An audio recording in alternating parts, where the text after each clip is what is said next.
নমস্কার বন্ধুরা, ঐশীস কিচেনে সবাইকে জানাই স্বাগত। আজ আমি একটা নতুন রেসিপি নিয়ে চলে এসেছি। আজ আমি দেখাবো আলু দিয়ে সিলভার কাপ মাছের ঝোল। প্রথমেই আমি গ্যাসে কড়া বসিয়ে দিয়ে সর্ষের তেল গরম হতে দিয়েছি। তেলটাকে ভালো করে গরম করে নেব। এরপর আগে থেকে নুন হলুদ মাখিয়ে রাখা সিলভার কাপ মাছ দেব। এই সিলভার কাপ মাছটা 2 কেজি ওজনের, আমাদের কেটে 1 কেজি নিয়ে এসছে। মাছটা খুবই বড়, খেতে কিন্তু দারুণ লাগবে।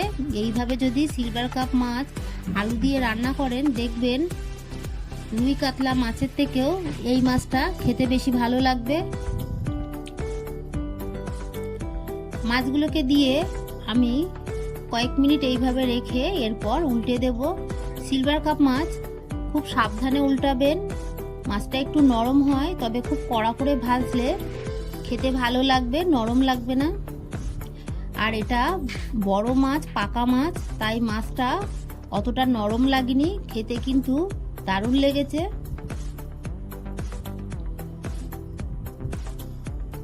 আর এই রান্নাটায় আমি একটা স্পেশাল মশলা দিয়ে রান্নাটা করব, আপনারা পুরোটা দেখবেন।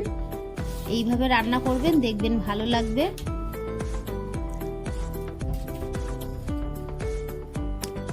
ভালো করে আমি মাছটাকে ভেজে নিলাম, এবার তুলে নেব।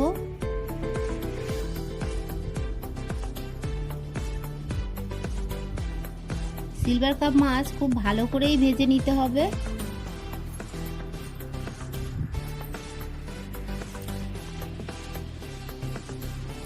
সব মাছগুলো তুলে নিয়ে এই তেলের মধ্যে বাকি মাছটা দিয়ে দেব।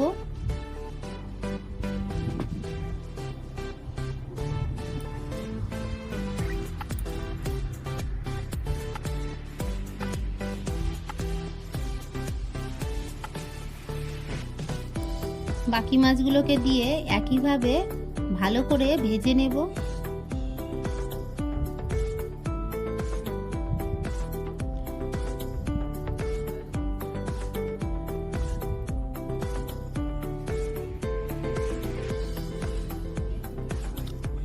মাছগুলোকে সাবধানে আমি উল্টে দিলাম।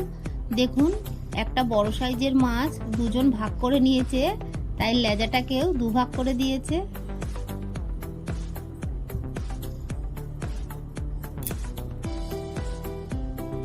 লেজার অর্ধেকটা আমাদের আর অর্ধেকটা আর একজন নিয়েছে তার।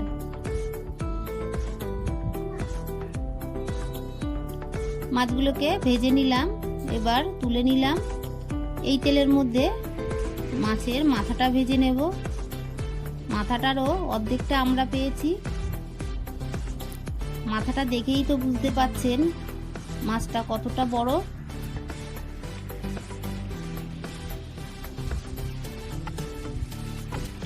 মাথাটাকে ভেজে তুলে আরো বাকি 2 পিস মাছ আছে, এটাকেও আমি ভেজে নেব। এটাকেও ভেজে তুলে নিলাম। এই তেলের মধ্যে আমি দিয়ে দেব খুবই সামান্য গোটা জিরে। ফোড়নটা একটু ভাজা হলে এর মধ্যে একটা বড় সাইজের কুচানো পেঁয়াজ দিয়ে দেব। আর তার আগে আমি একটা তেজপাতা দিয়ে দিলাম।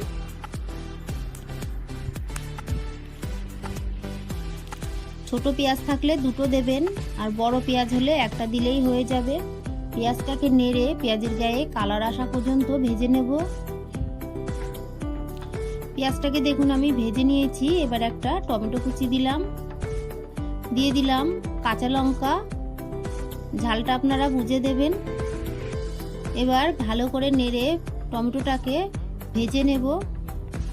একটু লবণ দিয়ে দিলাম, তাহলে টমেটোটা খুব তাড়াতাড়ি সিদ্ধ হয়ে যায়, নরম হয়ে যায়। কয়েক সেকেন্ড আমি নেড়ে নিয়েছি। এবার এর মধ্যে আদা রসুন বাটা দিলাম। তবে আমি 4 কোয়া রসুন দিয়েছি, আর আদাটা বেশি করেই দিয়েছি। খুবই সামান্য রসুন দিলে সিলভার কাপ মাছ খেতে ভালো লাগে। অল্প জল দিলাম, দিয়ে এর মধ্যে এবার গুঁড়ো মশলাগুলো দিয়ে দেব। দিয়ে দিলাম 1 টিস্পুন জিরে গুঁড়ো,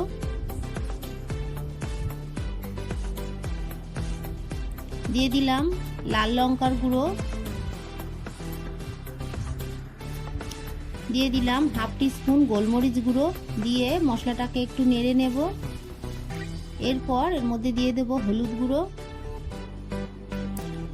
দিয়ে ভালো করে নেড়ে মশলাটাকে কষিয়ে নেব।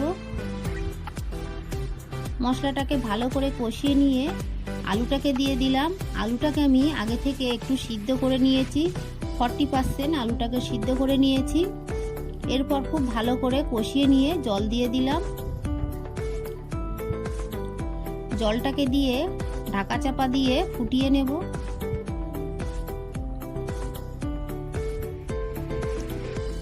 দেখুন ফুটে উঠেছে। আমি এবার ঢাকাটাকে তুলে ভেজে রাখা মাছগুলো দিয়ে দেব। আমি আলুটাকে একটু সিদ্ধ করে নিয়েছি, আপনারা চাইলে সিদ্ধ করবেন না।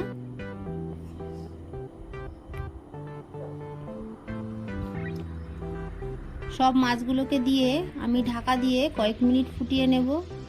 কয়েক মিনিট পর ঢাকাটা তুলে একটু নেড়ে চেখে নেব লবণ ঠিক আছে কিনা। এর মধ্যে আমি স্বাদ অনুযায়ী লবণ দিয়ে দিলাম।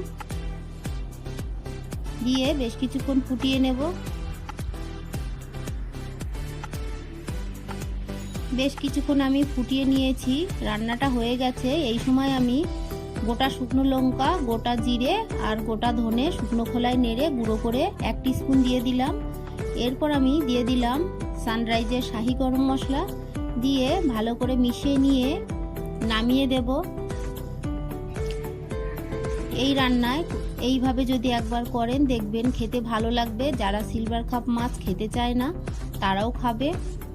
বাড়িতে এইভাবে বানিয়ে আমাকে কমেন্ট করে জানাবেন আপনাদের কেমন লাগলো। সব কিছু ঠিক আছে আমি দেখে নিয়ে গ্যাসের ফ্লেমটাকে অফ করে দিলাম।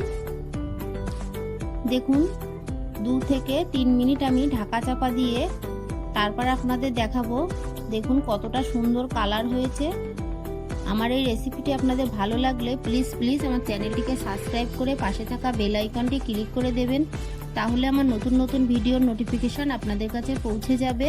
রেসিপিটি কেমন লাগলো আমাকে কমেন্ট করে জানাবেন। লাইক করতে ভুলবেন না। পুরো ভিডিওটা দেখার জন্য সবাইকে জানাই অসংখ্য ধন্যবাদ।